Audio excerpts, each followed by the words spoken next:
Your iPhone hides one setting that quietly decides how long your battery survives, and Apple never puts it front and center. Not a rumor, not a jailbreak, not a shady app. It sits 3 taps inside your own settings app, doing absolutely nothing until you switch it on. No download, no subscription, no workaround required. Just a toggle Apple. Ships turned off by default for reasons that make sense from a manufacturing standpoint, but rarely serve the person actually holding the phone years down the line. Most owners never find it. Most battery hack videos skip it entirely. Recycling advice built for phones from a decade ago. Close your apps, dim your screen, turn off Bluetooth. None of that decides how much capacity you'll still have next year. 3 things do: how your phone charges, how hot it gets, and whether iOS is allowed to manage both intelligently in the background. Nail those 3, and your battery stays strong years past when most people start seeing the dreaded service warning. Here's the exact walkthrough: what to flip on, what to avoid, and why each piece works. Lithium-ion cells inside every modern iPhone degrade through chemical stress, not simple wear from opening apps. 2 forces drive that stress harder than anything else. First, sitting at a very high or very low charge for extended stretches. A phone parked at full charge overnight, night after night, strains the cell far more than one cycling between 40 and 80%. Second, heat. Lithium chemistry breaks down faster once temperatures climb, which is why a phone charging on a sunlit dashboard ages years in a matter of months. Everything below exists to blunt those 2 forces because that's the only thing that genuinely protects long-term capacity. Screen brightness and background toggles change how long today's charge lasts. They do almost nothing for how much capacity remains 12 months from now. Start by finding your real number. On iPhone 15 and later, open settings, then battery, then charging. On iPhone 14 and earlier, the path reads settings, battery, battery health, and charging. Look for maximum capacity, a percentage comparing your current energy storage against day 1. A reading of 87% means the cell holds 87% of its original charge. Apple engineers batteries to retain a strong majority of that original capacity across hundreds of full charge cycles under ordinary use, which explains why this figure barely moves during a phone's first year or 2.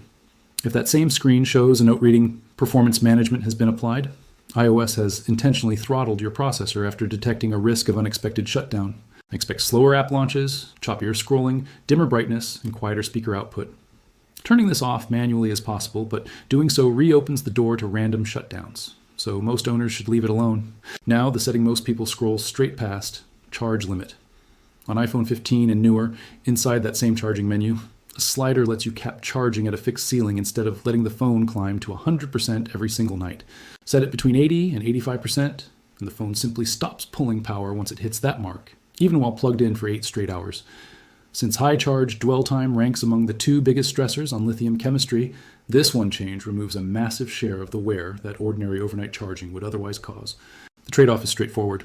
Slightly less charge available day to day, a fair exchange for anyone who tops up during daylight hours anyway. Need a full charge before a long trip? Override the cap temporarily? Nothing about it is locked. No manual charge limit on your model? Confirm optimized battery charging is switched on instead. This feature has shipped for years and works cleverly. On-device, machine learning studies your daily rhythm, then delays that final push to 100% until shortly before you'd normally unplug.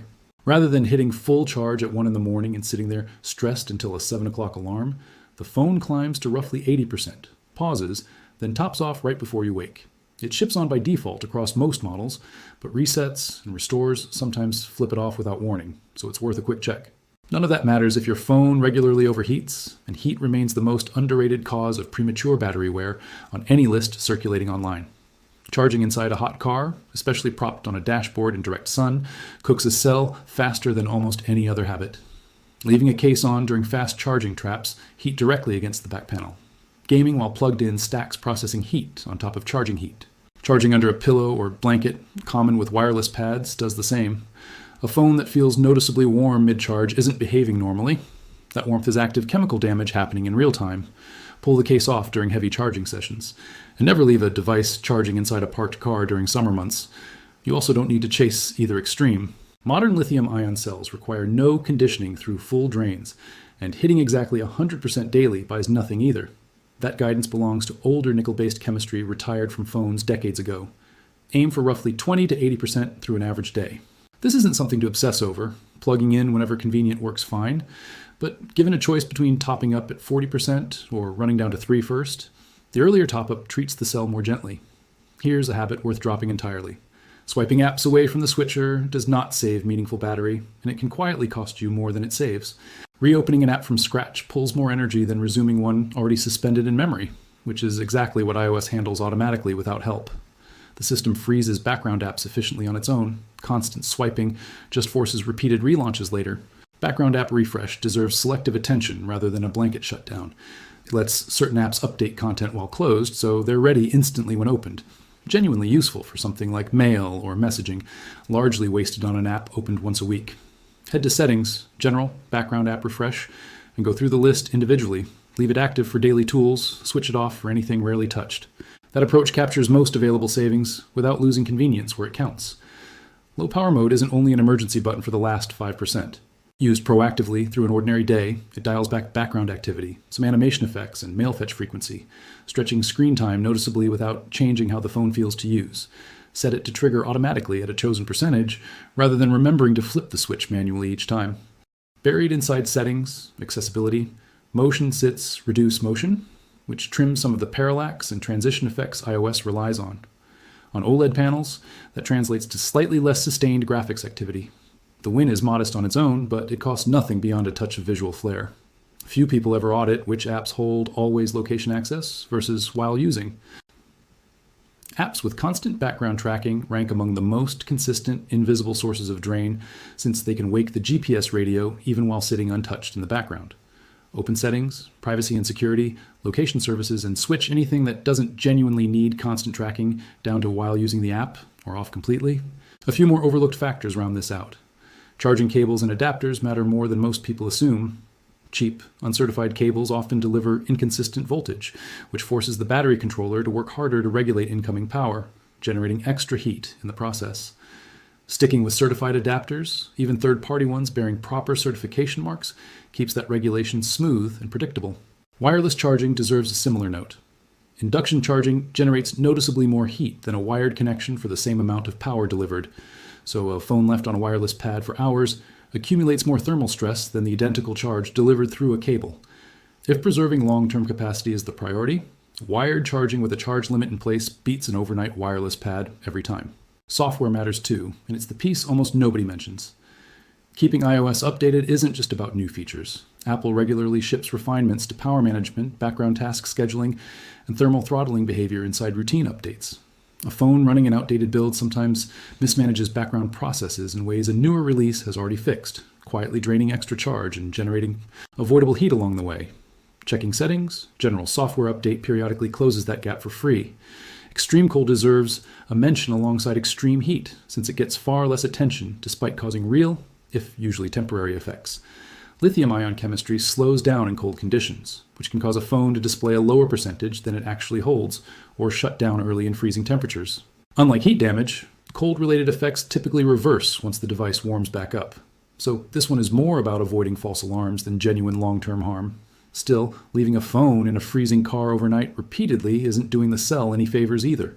For anyone storing a spare or backup iPhone rather than using it daily, storage charge level matters just as much as active use habits. A device left completely dead in a drawer for months can drop into a deep discharge state that damages the cell permanently, while one stored at a full 100% for the same stretch ages unnecessarily fast sitting at the peak. The sweet spot for long-term storage sits closer to 50%, powered off, checked every few months to make sure it hasn't drained too low.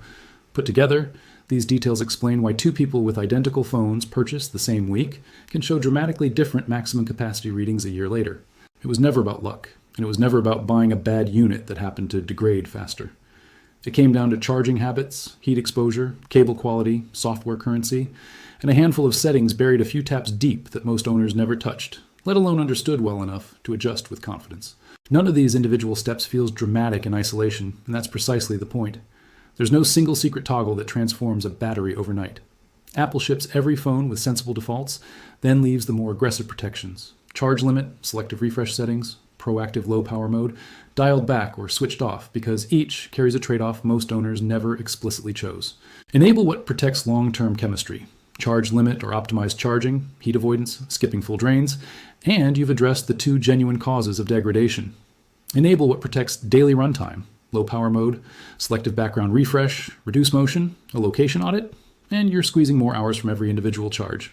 Combine both, and the result is a Phone that not only performs better today, but still holds strong capacity 2 or 3 years down the line, long after everyone who skipped these settings starts pricing out a replacement battery. One more number worth understanding sits right next to maximum capacity on newer models. Cycle count. A single charge cycle equals 1 full 100% worth of power drawn from the battery, whether that happens in one sitting or spread across several partial charges that add up to 100% combined. Charging from 60 to 80 twice equals roughly 1 cycle, not 2. Apple's batteries are engineered to handle several hundred full cycles while retaining strong capacity, which is exactly why charge limit and optimized charging work so well together. Every percentage point kept out of the high charge zone stretches the number of cycles a battery can absorb before capacity starts falling off meaningfully. Watching cycle count climb alongside maximum capacity gives a clearer picture than either number alone, since a battery with a low cycle count but unexpectedly low capacity may point to a manufacturing quirk worth raising with Apple support rather than normal wear. Quick recap, in the exact order. To tackle it, check current maximum capacity inside settings and battery, set charge limit between 80 and 85% on newer models, or confirm optimized battery charging is active on older ones. Stop charging inside hot cars or under blankets, since heat remains the real enemy. Keep daily.